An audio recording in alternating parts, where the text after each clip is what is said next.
Buen día a todos. En esta oportunidad tenemos el agrado de presentarles el aprendizaje sociocultural de Lev Vygotsky.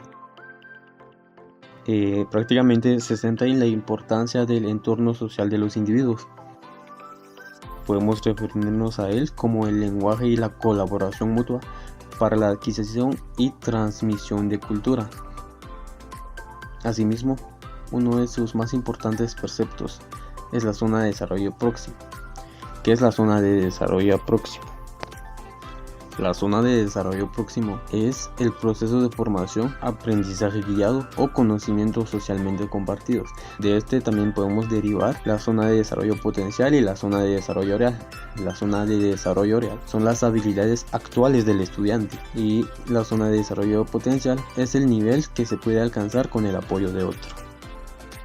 Podemos encontrar también que la teoría sociocultural se centra no solo en cómo los adultos y los compañeros influyen en el aprendizaje individual, sino también en cómo las creencias y actitudes culturales de las demás personas pueden influir en cómo nosotros desarrollamos nuestra enseñanza y nuestro aprendizaje. Estas herramientas nos pueden ayudar a utilizar nuestras habilidades mentales básicas de una manera que nos permita adaptarnos a la cultura en la cual vivimos. Un ejemplo de lo que serían las diferencias culturales en cuanto al desarrollo de las habilidades cognitivas, mientras que una cultura puede enfatizar estrategias de memoria tales como tomar notas. Otras culturas podrían emplear herramientas como los recordatorios o la memorización.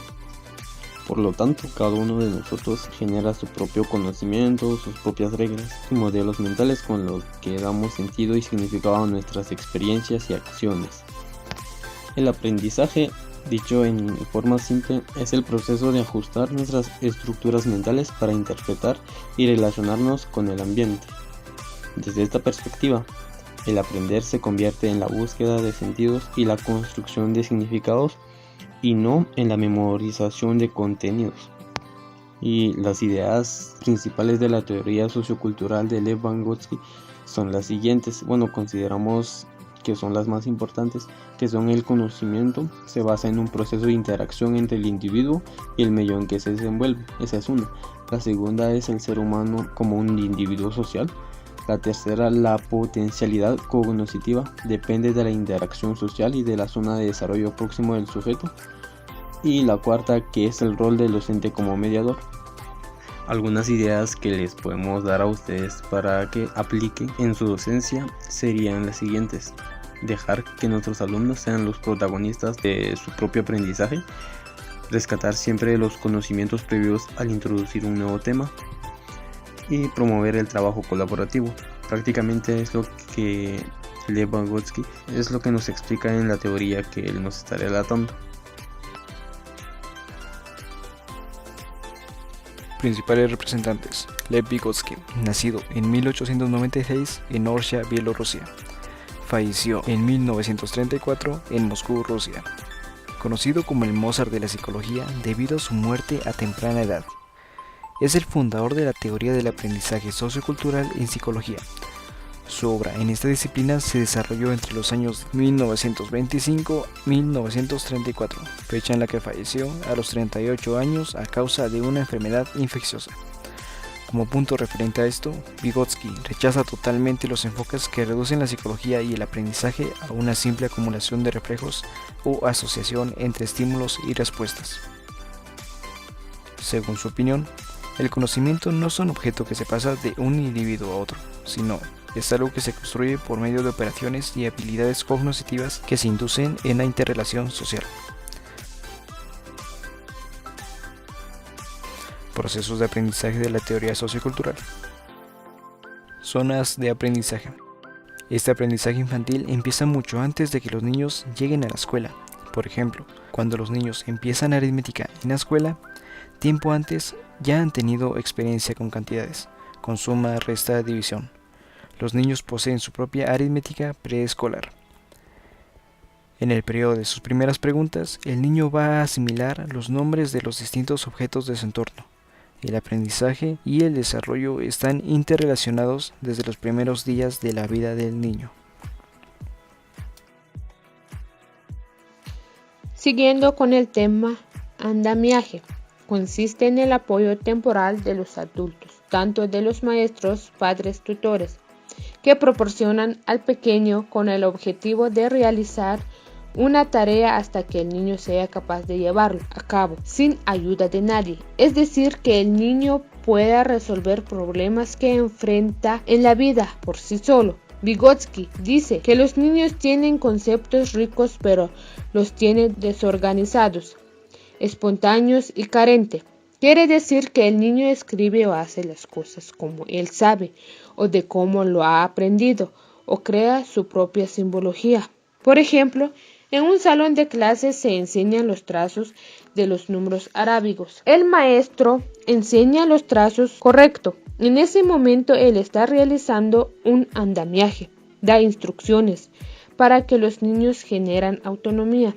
También debe proponer actividades motivantes para que los niños por sí solos logren hacer los trazos de los números. Entre más interacciones desarrollan los niños, más estructuras y formas de comportamiento van desarrollando. Aprendizaje asistido. El aprendizaje asistido o participativo guiado por los miembros de la familia, profesores y compañeros necesita de andamiaje, proporcionar información a los niños, apoyo, recordatorios, dar ánimo en el momento correcto y la cantidad adecuada, y luego gradualmente que los niños hagan el trabajo cada vez más cosas por sí mismos. Por ejemplo, palabras señales. El maestro puede animar a los niños a usar palabras señales como quién, qué, dónde, cuándo, por qué y cómo para generar preguntas después de leer un cuento. Aprendizaje cooperativo. Los niños se apoyan entre ellos mismos para alcanzar sus objetivos propuestos porque hay niños que son más hábiles que otros que necesitan el apoyo de sus compañeros.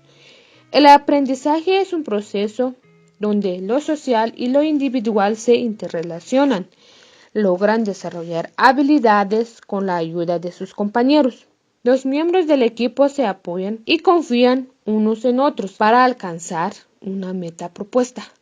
Y tienen que aprovechar al máximo el aprendizaje propio y el que se produce en la interrelación. Por ejemplo, unir todas las piezas de una rompecabezas. El maestro les dice a todos los miembros del equipo que tienen que participar para desarrollar sus habilidades, capacidades y destrezas para poder unir todas las piezas de la rompecabezas. Trabajando juntos podrán alcanzar sus objetivos. A través de la discusión y resolución de problemas lograrán formar la rompecabezas.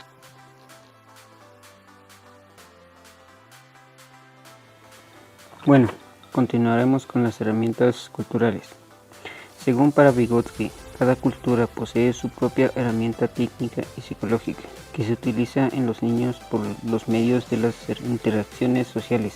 Todo lo que la cultura brinde puede formar la mente de una forma técnica y psicológica. La herramienta psicológica es el puente entre las funciones mentales inferiores y superiores. La interpsicológica o inferior son aquellas con las que nacemos. La intrapsicológica o superior se divide en dos momentos, el ámbito social e individual. La función de las herramientas psicológicas intercede entre los pensamientos, sentimientos y conductas. Por ejemplo, los valores, las palabras, símbolos, signos, etc. La técnica es la que nos ayuda a modificar objetos o dominar el ambiente. Vygotsky decía que el ser humano posee, lo usa y crea herramientas. Asimismo, enseña a otras a cómo utilizarlas para desarrollar las habilidades. Por ejemplo, una calculadora, un cuaderno, hojas, lápiz, un teléfono.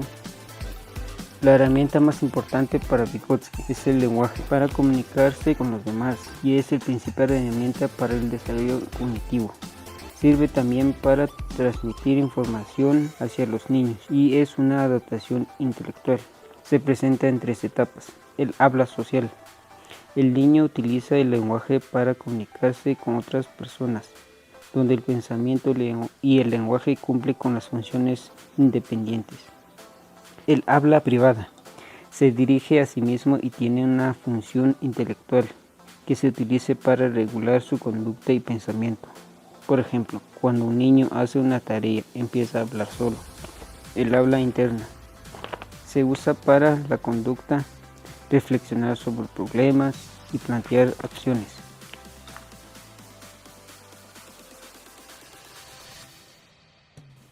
Las ventajas. El individuo no es la única variable en el aprendizaje, sino que se abarca su historia personal, su clase social, sus oportunidades y las herramientas que tenga a disposición y que se integra a él. La relación entre el sujeto y objeto de conocimiento no es una relación bipolar, sino que se convierte en un triángulo abierto que se representa por el objeto, sujeto y los instrumentos. Las limitaciones. El aspecto histórico-cultural desarrolla al ser humano como el resultado de la interacción social y la importancia en la sociedad. El pensamiento. Son actividades sociales que ayudan a incorporar el pensamiento y se origina en las relaciones sociales. El lenguaje se adquiere por medio de la interacción social manteniendo un respaldo biológico. Gracias.